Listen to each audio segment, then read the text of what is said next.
हाँ जी, ये कुछ क्वेश्चन है आपके सामने। ये सारी वैल्यूज कहां तक जा रही है? इनफाइनाइट तक जा रही है। कहां तक जा रही है? अब इस बात से कोई मतलब नहीं, फर्क नहीं पड़ता। देखो यहां पर ये वैल्यू कितनी है? √5, फिर √5, फिर √5, फिर √5। इसके बाद क्या खत्म हो गए? चल ही तो रहे हैं, यही चलता रहेगा यही। तो इस बात से कोई फर्क नहीं पड़ता। यहाँ 1 2 3 4 लिखे हैं, यहाँ 1 2 3 4 लिखे हैं, यहाँ 1 2 3 4 5 लिखे हैं, यहाँ सिर्फ 3 लिखे हैं। ये सारे सेम है। इसमें बस क्या, मैंने इंक बचाने के लिए 2 थोड़े कम लिख लिए, यस और नो। यहाँ इंक थोड़ी ज्यादा खर्च कर दी। ये सारे यहां, ये कितनी वैल्यू है यहां से यहां तक? इनफाइनाइट। ये कितनी वैल्यू है? इनफाइनाइट। ये मत लॉजिक लगा लेना आप अपनी तरफ से कि जिसका आंसर, जिसमें ज्यादा होंगे जिसका कम होंगे उसका अलग हिसाब है। नहीं, सबका एक ही तरह से आंसर निकलेगा। चाहे कम लिखी है, बस एक चीज होनी चाहिए, कहां तक जानी चाहिए सारी टर्म्स। तो बताइए इसमें कितनी टर्म्स लिखी गई है? ये मत बोलना कि इसमें 4 है। इसमें कितनी टर्म है? ये कितनी है? यहां सिर्फ 3 लिखी है, लेकिन फिर भी ये भी कितनी है? ये भी कितनी है? अब आंसर सुनो इसके। जो पहला क्वेश्चन है इसका आंसर 5, इसका आंसर आएगा 6, इसका आएगा 9, इसका आएगा, ठीक है। क्या जरूरत है बताने की? जब भी ये क्वेश्चन आपके सामने आएगा, समझ में आया? एक चीज का ध्यान रखना होगा, किसका? टर्म इनफाइनाइट होनी चाहिए। क्या होनी चाहिए? अगर ये टर्म इनफाइनाइट है तो देखना, या कुछ भी वैल्यू हो वो रिपीट होती जा रही है, कोई बिना कोई साइन के, कोई प्लस माइनस नहीं है ना यहाँ पे। उस सिचुएशन में इसका डायरेक्ट आंसर √5 √5 √5 कहां तक? इनफाइनाइट तक। आंसर 5। √6 √6 √6 कहां तक? इनफाइनाइट तक। फिर इनफाइनाइट आपने बोला, आंसर 6। √9 √9 √9 कहां तक? ये 5 टर्म नहीं है, ये भी इनफाइनाइट टर्म ही है। आंसर 9। इन दोनों का, लाइव वाले बच्चे कमेंट में लिखो कि इन दोनों के आंसर क्या होंगे, और आप भी लिखो जो ऑफलाइन बैठे हैं, इनके आंसर क्या होंगे, जल्दी से बताओ। समझ में आया? तो इसका आंसर क्या हो जाएगा और इसका आंसर क्या हो जाएगा?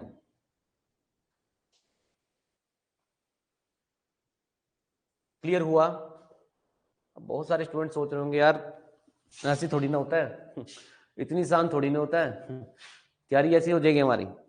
हम तो बहुत पढ़ के लगेंगे, सारी चीजें हमें आनी चाहिए, हमें विद्वान बनना है।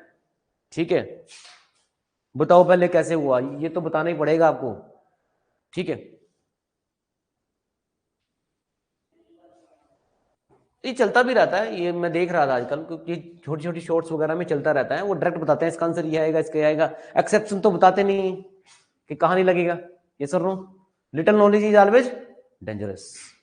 ये बात महाभारत में, महाभारत अपने सीरियल सुना होगा, अभिमन्यु ने अपनी लाइफ सेक्रीफाइस करी थी सिर्फ लोगों को ये बात बताने के लिए कि little knowledge is always dangerous. समझ में आया? उसने, लोग तब भी नहीं समझते इस बात को, उसको आधी अधूरी नॉलेज थी ना, उसको चक्रव्यूह में जाना आता था और आना, यही तो बात भाई। और हम इसको अपनी लाइफ में कैसे इंप्लीमेंट करें? मतलब जो चीज हमें आती है उसी पे, उसी को हम कॉन्फिडेंटली कर सकते हैं। ये सर नो, शॉर्टकट कभी मत लगाएंगे। शॉर्टकट बहुत प्रैक्टिस कर रखिए तभी लगाए। आप पहले दिन गाड़ी ड्राइव कर रहे हो, ठीक है, और आपके सिखाने वाला आपको साथ बैठा है और आपने शॉर्टकट मारने शुरू कर दिए, वो निकाल देगा आपको, आप निकलो यहाँ से। पहले क्या करो, एक्सेप्शन जानो, क्या जानो, कहां कहां आपने ये रूल लगाने हैं जो सिखाएगा आपको। उसी तरह से इस क्वेश्चन के बारे में भी कुछ एक्सेप्शन है। पहली बात, इनफाइनाइट टर्म होनी चाहिए। होनी चाहिए।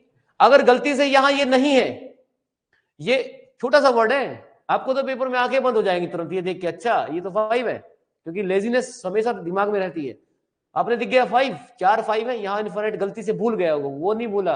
आप चाहते हो क्या मैं 5 लिखूं इसका? क्या आप चाहते हो? ये वही वाला क्वेश्चन है, जब इनफाइनाइट नहीं लिखा तो ये वो क्वेश्चन नहीं है, वो क्वेश्चन ये। तो उस केस में कैसे करेंगे वो तो अलग बात है, वो भी कराऊंगा मैं आपको। पर अगर आपको केस 1 मिल गया, क्या मिल गया, इनफाइनाइट इनफाइनाइट इनफाइनाइट तक है, तो डायरेक्ट आंसर इसके यही होंगे। क्या होंगे? चलिए क्वेश्चन कर लेते हैं, पहले कोई एक उठा लेते हैं, उसका आंसर कर लेते हैं।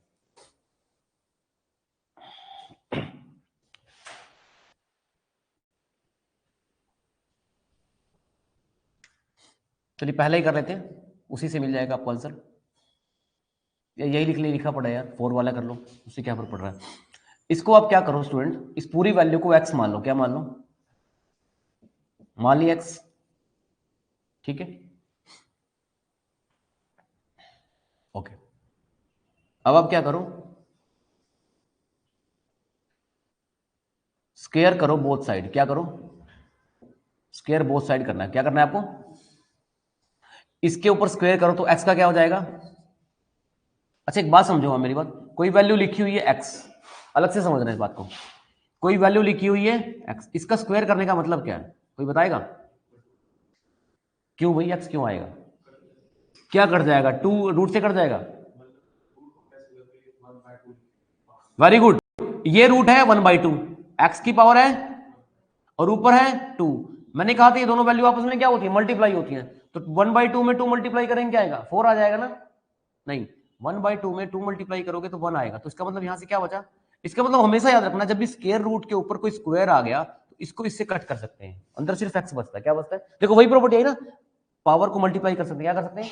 अरे समझ में आ रहा है कि नहीं आ रहा है, ये वही तो अब याद रखना जब भी स्क्वायर कर रहे हो आप, जितनी बार स्क्वायर करेंगे उतने रूट हट जाएंगे, तो जब आपने एक बार स्क्वायर किया तो मान लो कि ये वाला रूट गया, तो यहां क्या रह गया, 4 रह गया, और आगे क्या है, √4,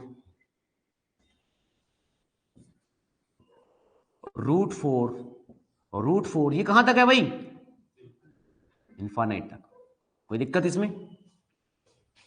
अब इसी पे यार आप ये वाला करना चाहते हो तो फिर यहां पर क्या करते हैं आप, 5 आ जाएगा, यहां 5 रह जाएगा, एक रूट कट जाएगा क्योंकि आपने एक स्क्वायर कर दिया, क्या कर दिया, जितने स्क्वायर लेते चले जाओगे उतने रूट कटते चले जाएंगे, यस और नो। चलो अच्छा मुझे ये बताओ ये वैल्यू किसके बराबर है, अब ये मत कहना कि इन सब में से एक 4 कम कर दिया तो अब ये x नहीं रहा, समझ में आया। ऐसे समझो कोई लार्ज अमाउंट में क्वांटिटी है, ठीक है, लार्ज अमाउंट में क्वांटिटी है, जैसे कि कोई रिवर बह रही है, क्या रही है, रिवर के पानी को आपने x कह दिया कि ये x बह रहा है, क्या बह रहा है, x का मतलब आपको पता चल गया कि इसमें कितना पानी बह रहा है, आपके दिमाग में है। किसी ने कहा अच्छा पता है आपको, उसने क्या किया, उसमें से एक बाल्टी पानी निकाल के बाहर फेंक दिया, तो वो कहेगा अब तो ये x नहीं रहा ना, अरे वो उतना ही है, क्या है, किसी आपके पास 50 लाख रुपए और गलती से आपके ना 1 रुपये आपका माइनस हो गया बैंक में, कट गया किसी बात का, या आपकी जेब से गिर गया, तो आप ये बोलोगे मेरे पास ना एक कितने बोले, 50 लाख में से 1 रुपये कम है, 50 लाख ही बोलोगे, 100 रुपए भी गिर गए तब भी कितने बोलोगे। तो अगर इतनी सारी क्वांटिटी में से एक क्वांटिटी बाहर निकाल दी तब भी तो वो इन्फिनिटी रहेगी, तो ये सारी क्वांटिटी अभी भी क्या है, सारी क्वांटिटी किसके बराबर है, एक्स के बराबर। बात समझ में आई, क्योंकि ऑलरेडी ये क्या है, इनफाइनाइट अमाउंट है, क्या है, इनफाइनाइट तक जा रही है, तभी मैं बोल रहा था कि आपको इन्फिनिटी समझना होगा, इन्फिनिटी तक जाने का मतलब है बहुत सारी क्वांटिटी, अनलिमिटेड, आया समझ में। तो एक्स स्क्वायर का एक्स स्क्वायर, 4 का 4, हाँ जी ये पूरी क्वांटिटी किसके बराबर है, हाँ जी, इसको इधर ले आओ, या एक एक्स कर दो, एक्स बराबर कितना आ गया, अब बताओ 4 आ गया, 4 चल रहे थे इनफाइनाइट तक, तो आंसर कितना आया, अगर 5 चलेंगे तो आंसर क्या आएगा, 6 चल रहे होंगे तो पर इनफाइनाइट तक होने चाहिए, कहां तक, बात समझ में आई क्या नहीं आई। इनफाइनाइट का ही लॉजिक है इसमें, किसका लॉजिक है, होता है ना कि हैंडल विद केयर, इसको केयर करना है आपको पेपर में कि इनफिनिटी टर्म होनी चाहिए, क्या होनी चाहिए, इसको बोलते हैं सिंप्लीफिकेशन के क्वेश्चन भी कहते हैं हम इनको, जिनको सर्ट्स में ले लेते हैं हम, कहीं भी करवा लो, पर मुझे तो क्वेश्चन करवाने से मतलब था कि ये क्वेश्चन मैंने कहा था ना क्लास में स्टार्टिंग में, 1 सेकंड भी नहीं लगेगा 10 क्वेश्चन को करने में, सीधा सीधा आंसर लिखना है, बस कंडीशन होनी चाहिए, टर्म कहां तक जानी चाहिए, इन्फिनिटी तक जानी चाहिए, कहां तक जानी चाहिए, आया बस, आई बात समझ में। चलो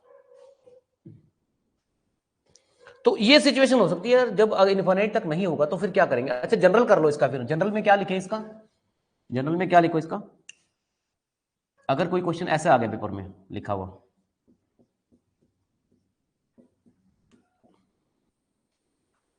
कहां तक, तो क्या आंसर इसका जनरल में, एक्स तो कुछ भी हो सकता है, इसका क्या आंसर आएगा, इसका तो बस एक्स ही आएगा, अगर एक्स की वैल्यू 5 हुई तो 5 आंसर, एक्स की वैल्यू 6 हुई तो 6 आंसर, वे 6 हुए तो एक्स का मतलब कोई भी टर्म हो सकती है, 9 हुई तो 9 आंसर, 21 तो एक्स 21 हो जाएगा, यस और नो।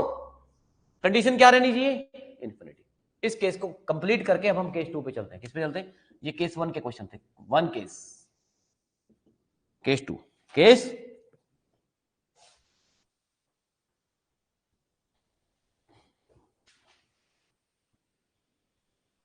चलो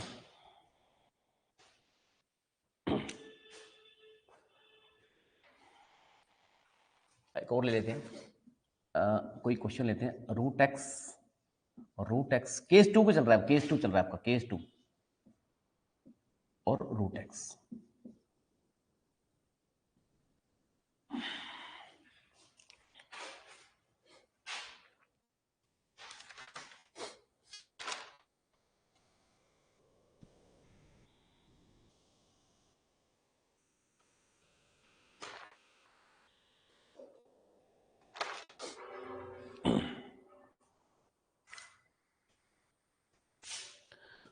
तो एक आज शायद इंडिसेस के मैंने लगभग सारे रूल करा दिए हैं। जैसे एक रूल अभी भी थोड़ी देर पहले सामने आया था, ये ए की पावर एक्स है और ये ए की पावर वाई है, तो इसका क्या रिजल्ट है बताओगे?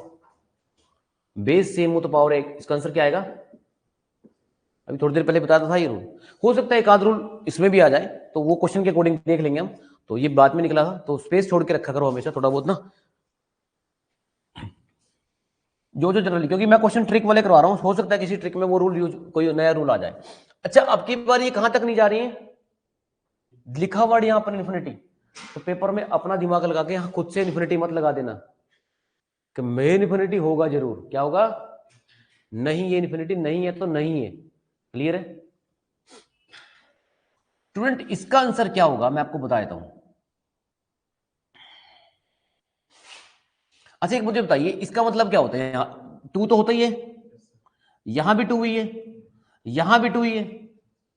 2 × 2 × 2 8, क्या हुआ? तो क्या करना है, यहां 8 लिख लेना। क्या लिख लेना?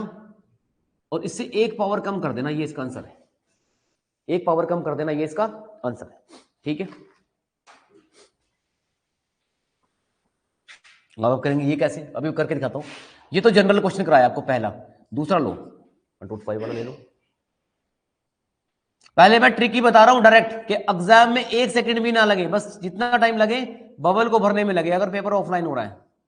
ठीक है, 4 ले लो।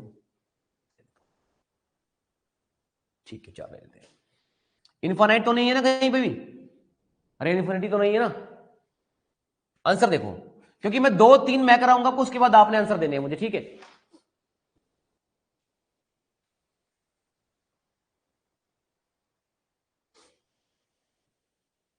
बताओ क्या आंसर आएगा। देखो 5 है, इसका आंसर 5 मत कराना पेपर में, इसका आंसर 5 भी हो सकता है, पर कब? जब इन्फिनिटी हो। अब ये 5 है, कितने हैं यहां पर? 2, एक 2 यहां, एक 2 होता है ना बाई डिफॉल्ट। 2 × 2 × 2 × 2 कितना बना? 8। कितना बना? 2 4 2 8 16 बना भाई। 2 × 2 4, 4 × 2 8, 8 × 16 16 बना। क्या बना? और ऊपर एक काम पावर कम कर दो,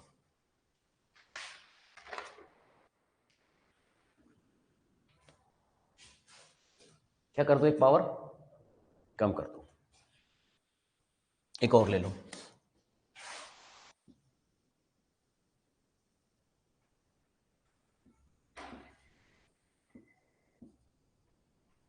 हाँ जी, बताना क्या आंसर है इसका,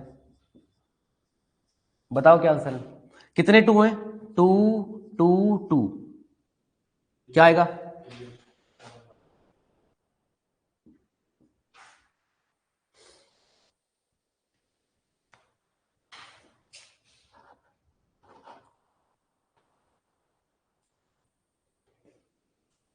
ये लाइव चल रही है क्लास, देखना वॉइस ऑडियो वीडियो ठीक आ रही है।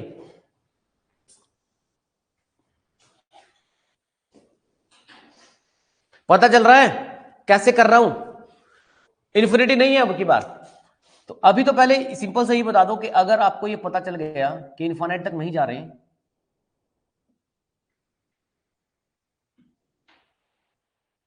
तो इसका ऑप्शन, इसका भी लिखो।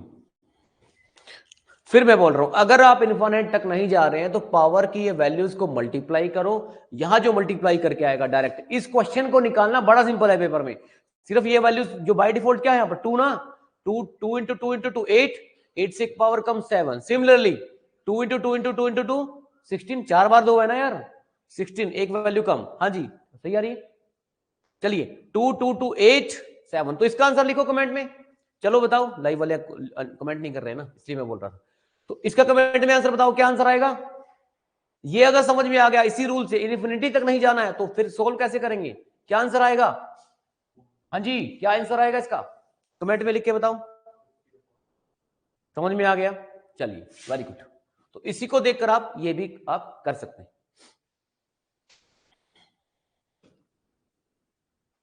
चलिए करके देखते हैं कैसे हुआ।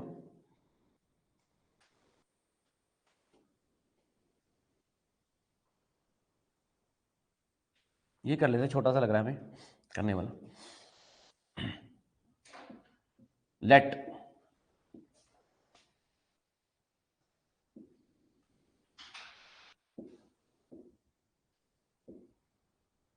ठीक है जी, स्क्वायर रूट कर ले दोनों तरफ। भाई आंसर तो पता चल गया इसका, क्या आंसर आएगा इसका? 2 2 2 2 इंटू 2 4, 4 इंटू 2 8, ये 8 से पावर कम, आंसर तो पता चल गया। ये तो पेपर में आपने करना है और पेपर में यही काम करना है आपने, अगर आपको चीजें कम टाइम में करनी है। समझ में आया? इस तरीके से मत करना, ये सिर्फ प्रैक्टिस में ट्राई कर सकते हो। एक्स किया, स्क्वायर करो दोनों तरफ, एक्स स्क्वायर हो गया। स्क्वायर करने से इनमें कुछ फर्क पड़ेगा, बताओ क्या फर्क पड़ेगा? एक का स्क्वायर हट जाएगा और आगे रह जाएगा। यस और नो?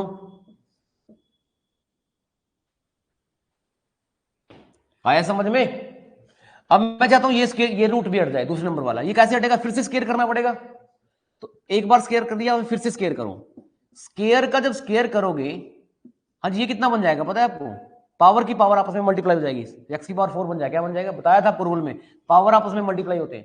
तो ये वैल्यू बन जाएगी एक्चुअल में एक्स की पावर 2 इंटू 2 कितना होता है? 1 ना, 4 होता है। ठीक, क्योंकि आपने दोबारा स्क्वायर किया तो इसलिए ये वाला रूट भी जाएगा और इसके ऊपर स्क्वायर आ जाएगा। पर अरे ये तो इसी का तो रूट हटा है, इसमें तो स्क्वायर आएगा। 3 का स्क्वायर, इसका रूट हट जाएगा और इसका रूट रह जाएगा। यस और नो? अब मुझे ये भी रूट हटाना है, फिर स्क्वायर करूंगा एक्स की पावर 4 का, फिर स्क्वायर करूंगा। ये कितना बनेगा? 4 इंटू 2। अरे पावर आपस में क्या होती है बताया था इंडिसेस में, क्या होती है पावर आपस में बताओ? वही मल्टीप्लाई। तो कितना आ जाएगा? 8। हाँ जी, स्क्वायर किया, हाँ इसका स्क्वायर करेंगे, इसकी पावर का स्क्वायर करेंगे, कितना बन जाएगा? 3 की पावर 4 बन जाएगा। ये 3 का स्क्वायर हो जाएगा और इसका रूट हट जाएगा, ये खाली 3 रह जाएगा। क्या रह जाएगा? हाँ जी, ये तो एक्स की पावर 8 है, ये तो क्या है? उधर देखो 3 3 3 बेस सेम है, पावर क्या हो जाएंगी सबकी? ऐड हो जाएंगी। यहां तक ठीक है? इसके बाद जब भी ऐसी सिचुएशन सामने आई, तो आपने हमेशा एक्स की वैल्यू कैसे निकालनी है? जो एक्स के ऊपर पावर होती है, ये नया रूल आ गया, एक्स के ऊपर जो पावर होती है वो उधर जाके डिवाइड बाई हो जाएगी पावर के। क्या हो जाएगी? तो क्या आंसर आया? 7/8। क्या आंसर आया? एक्सप्लेनेशन तो मुश्किल हो सकती है, यस और नो? मैं तो पहले ही कह रहा था, ये प्रैक्टिस आप पहले से करके रखें, पेपर में इतने एक्सपेरिमेंट नहीं करने। क्लियर? हाँ जी, समझ में आ रहा है सबको? 2 तरीके हैं, शॉर्टकट की प्रैक्टिस करनी है बार बार और ध्यान देना है कि कब इन्फिनिटी है और कब इन्फिनिटी नहीं। 2-3 चीजें इस तरह की चीज। और जनरली ये जो रूल चल रहे हैं अभी, दो तरह हर जगह मत लगा लेना। यहाँ 3 आ गया, 4 आ गया, 5 आएगा, फिर चीजें कुछ और बनेंगी। जिन जिन केस पे जो रेगुलरली क्वेश्चन जिन पे शॉर्टकट का क्या होता है, उसकी लिमिटेशन होती है। लिमिटेड जो जो बताई गई उसी के अकॉर्डिंग वो शॉर्टकट वहां लगेगा। ऐसा नो, ऐसा नहीं कि कहीं भी कोई भी क्वेश्चन आपने डिजाइन कर लिया उस पर वो शॉर्टकट लगा दोगे। अगर लगाया है तो उसका प्रूफ आपको करना चाहिए साथ। क्या करना चाहिए? तो 2 क्वेश्चन मैंने कराए, उनके प्रूफ हमने कर लिए। क्या कर लिए? हम उसी को शॉर्टकट मानेंगे जिसका प्रूफ हमें पता होगा। यस और नो? पेपर में अचानक कोई वैल्यू लिखी आई, √3, √5, √6, यहाँ 2 या 3 या 5 कुछ भी लिखा है, तो मैं उसका आंसर डायरेक्ट नहीं करना चाहूंगा। पहले मैं चाहूंगा कि मुझे उसका प्रूफ पता हो। क्या पता हो? उसे प्रूफ से करा होना चाहिए आपके पहले से, चाहे बस एक बार देखा हो। क्या हो? चलिए नेक्स्ट क्वेश्चन करते हैं। 2 केस के क्वेश्चन हो गए, अब तीसरा केस के क्वेश्चन देखिए, केस 3।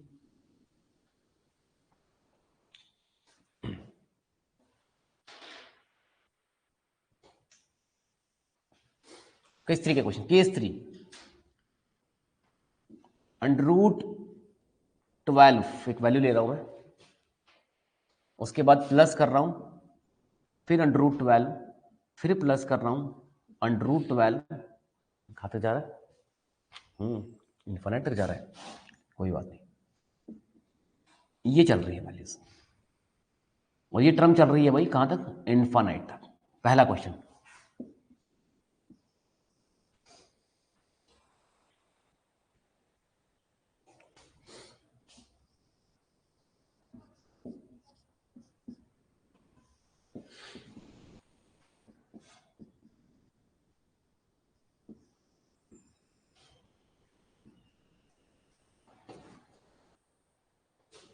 ठीक है,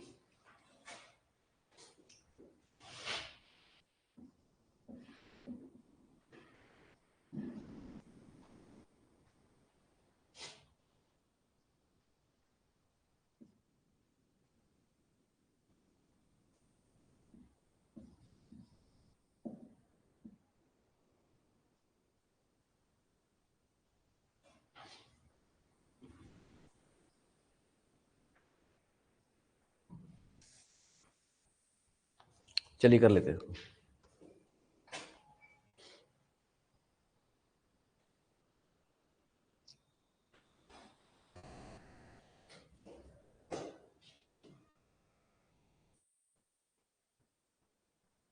ट्वेल्व।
चलिए केस 3 फिर इन्फिनिटी वाले क्वेश्चन आ गए। किसके आगे? केस 3 में फिर इन्फिनिटी वाले क्वेश्चन आ गए हमारे। देखिए अब जब आपको इस तरह का कोई क्वेश्चन मिले, अभी पहले वाला क्वेश्चन तो नहीं है केस 1 वाला। केस 1 वाले में क्या था, यहां प्लस नहीं थे, क्या नहीं थे, याद है कुछ? प्लस तो नहीं थे और इन्फिनिटी तक जा रहा था। अगर यहां सारे में प्लस हटा दूं और इन्फिनिट रखूं तो क्या आंसर है इसका? 12। और अगर इसको मैं सिर्फ ऐसे ही रखूं, इन्फिनिटी भी हटा दूं प्लस भी हटा दूं, तो फिर इसका आंसर क्या है? 12 की पावर 2 2 2 16 ना, 16 नीचे और ऊपर 15। समझ में आया मैं कैसे कह रहा हूं? तीनों केस यूज हो सकते हैं हमें, यस और नो। अब ध्यान से सुनो, अब ये केस 3 है प्लस वाला, क्या इस केस में क्या करेंगे? आप अपने दिमाग से थोड़ा सोचना होगा इस पेपर में बैठ के आपको, कि इसका जब कोई नंबर आपको ऐसा मिले, जैसे कि ये नंबर मिला 12, इसको आप ऐसे लिख सकते हो 4 इंटू 3 12 होता है, लिख सकते हो ना? अरे 4 3 से 12 होता है, मैं इस 12 की बात कर रहा हूँ। 12 को 4 3 से लिख सकते हैं। इसको कैसे लिख सकते हैं? 8 इंटू 9 या 9 इंटू 8 लिख सकते हैं। अच्छा, इसको कैसे लिख सकते हैं? 2 इंटू 3 या 3 इंटू 2 लिख सकते हैं। ठीक है, इसको कैसे लिख सकते हैं? 5 इंटू 4 या 4 इंटू 5 लिख सकते हैं। उससे फर्क नहीं पड़ता मल्टीप्लाई में, कि पहले 5 लिखे हैं 4 4 पहले लिखो या 5, मल्टीप्लाई में मल्टीप्लाई होती है, आगे पीछे कोई इशू नहीं होता। इन सब में खास बात है, जो ये सारे नंबर अंदर जो लिखे जा रहे हैं, ये जिस मल्टीप्लाई फैक्टर से लिख रहे हैं, जिससे लिख रहे हैं, उन फैक्टर्स के अंदर एक का डिफरेंस है। कितने का? एक का। देखो यहां कितने का फर्क है, 4 और 3 में कितने का फर्क होता है? एक का। इसमें कितने का फर्क है? एक का। इसमें कितने का फर्क है? एक का। 1 का। इसमें कितने का फर्क है? 1। एक का फर्क है। जब भी आपको ऐसा सिचुएशन मिले, क्या मिले? नोट है ये, नोट। इस केस के क्वेश्चन में, केस 3 के क्वेश्चन में, अगर डिफरेंस कितना हो? 1 हो, क्या हो? और साइन में क्या लिखा हो? प्लस। प्लस लिखा हुआ देखो सब में, साइन में क्या लिखा हो? क्या लिखा हो? तो रिजल्ट पता क्या होगा? जो लार्ज वैल्यू है वो आंसर होगा, जो लार्ज फैक्टर होगा वो आंसर हो जाएगा। हाँ जी, 4 और 3 में लार्ज वैल्यू क्या है? 3 ना 4, तो इसका आंसर 4 है। कितना है, कितना आंसर है इसका? अरे इसका आंसर क्या है? 4। अगर यहाँ माइनस माइनस माइनस होते ना तो इसका आंसर 3 होता। क्या होता? वो कर देंगे कान। तो पता चला इसका आंसर क्या है जब ऐसा सिचुएशन मिले। अरे अपने दिमाग से कर लो भाई, 4 3 से 12 होता है, यस और नो? एक का डिफरेंस मिल रहा है, किसका मिल रहा है? तो जो प्लस वाली क्वांटिटी है, प्लस प्लस है, इसका मतलब लार्ज फैक्टर लेंगे तो आंसर कितना आ गया? 4। इसमें बताओ क्या आंसर आएगा? इसमें आंसर क्या आएगा, जल्दी से बताइए। 4 इंटू 3, 1 का डिफरेंस, 4 आंसर। हाँ जी, 9 इंटू 3, 9 इंटू 8, अगेन रिपीट। पहले क्या लिखा? 12 12 12, तो 4 3 लिखा, एक का डिफरेंस पता चल गया, यस और नो? जब भी हमारे पास एक का डिफरेंस हो तो करेंगे क्या? जो लार्ज वैल्यू है, अगर प्लस साइन दिख रहा है तो लार्ज आंसर करेंगे। तो आंसर कितना आया? 4। इस केस में 9 इंटू 8 72, लार्ज वैल्यू क्या है? 9, तो आंसर आया 9। लार्ज क्यों ले रहे हैं? क्योंकि अंदर साइन प्लस प्लस प्लस है। हाँ जी, यहां देखिए 6 6 6 under root 2 into 3 6, large value क्या है? प्लस है, तो लार्ज वैल्यू क्या है इसमें? 3 या 2? 3, तो आंसर कितना आया? 3। हाँ जी, नेक्स्ट में बताइए, लास्ट वाले में। आप जो लाइव है वो कमेंट में लिखो, लास्ट वाले क्वेश्चन का आंसर क्या होगा। इसी तरीके से, इसी मेथड से हम और भी क्वेश्चन कर सकते हैं, अगर हमें स्पेशल केस क्लियर हो कि किस केस का कौन सा क्वेश्चन कैसे आपने एडजस्ट करना है। चलिए बताइए जल्दी से, कितना आएगा भाई?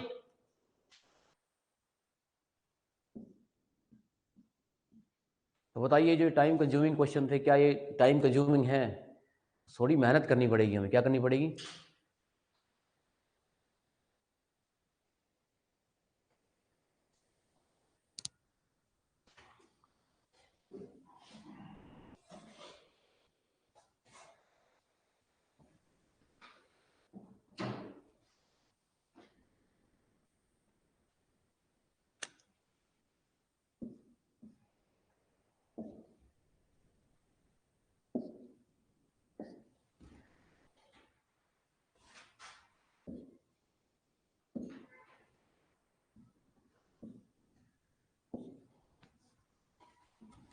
जल्दी से बताइए भाई इनके आंसर।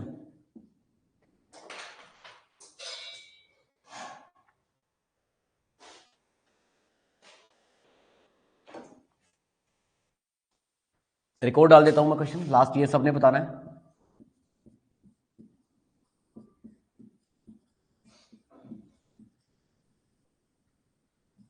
हाँ जी, इन्फिनिट तक बोलना नहीं, इन्फिनिटी वाले टर्म्स। चलिए स्टार्ट करते हैं।